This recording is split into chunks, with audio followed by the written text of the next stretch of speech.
वालेकुम सामीन, 2 शव्वालुल मुकर्रम हैं, 4 मई हैं। सोशल इंडिया न्यूज़ में आपका खैर मकदम है। ख़बर का उन्वान है, महाराष्ट्र में हनुमान चालीसा बमुकाबला अजान का हंगामा शुरू। राज ठाकरे के लोगों ने मुंबई समेत कई शहरों की मस्जिदों के सामने लाउड स्पीकर पर तेज़ आवाज़ में हनुमान चालीसा का पाठ पढ़ा। खबर थोड़ी तफसील से सुन लें। महाराष्ट्र सरकार ने भी तनाव को रोकने के लिए पुख्ता इंतजाम कर लिए हैं। बता दें कि राज ठाकरे के लोगों ने आज सुबह सवेरे ही फजर की अजान के वक्त ऊंची आवाज़ में मस्जिदों के सामने तेज़ आवाज़ में लाउड स्पीकर पर हनुमान चालीसा का पाठ पढ़ा है, यानी उसे माइक में बजाया है, जैसा कि आपने आवाज़ में सुना अभी।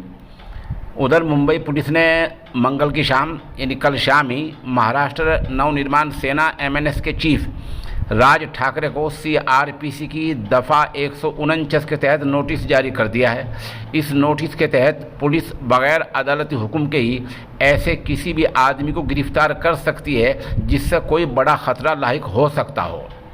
इसके मद्देनज़र मुंबई में राज ठाकरे की रहाइशगाह के बाहर बड़ी तादाद में पुलिस फोर्स तैनात कर दी गई है। पुलिस ने ऐसे कई लोगों को हिरासत में भी लिया है। लाउड स्पीकर के तनाज़े और राज ठाकरे के अल्टीमेटम के बाद आज यानी बुध के दिन मुंबई के चारकोप इलाके में एक मस्जिद के नज़दीक हनुमान चालीसा का माइक में पाठ पढ़ा गया। इसका एक वीडियो भी सामने आया है जिसमें MNS कारकुन पार्टी का झंडा पकड़े लाउड स्पीकर पर हनुमान चालीसा बजाते हुए दिख रहे हैं।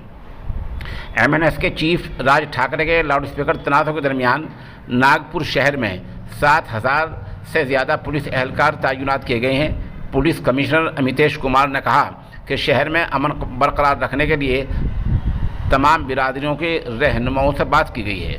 समाज दुश्मन अनासिर पर निगाह रखी जा रही है। कानून तोड़ने वालों के खिलाफ सख्त कार्रवाई की जाएगी। पुलिस के मुताबिक तकरीबन 900 लोगों को CRPC की दफ़ात के तहत नोटिस जारी किए गए हैं। उन्होंने कहा कि नागपुर शहर में 1204 मंदिर, 233 मसाजिद हैं।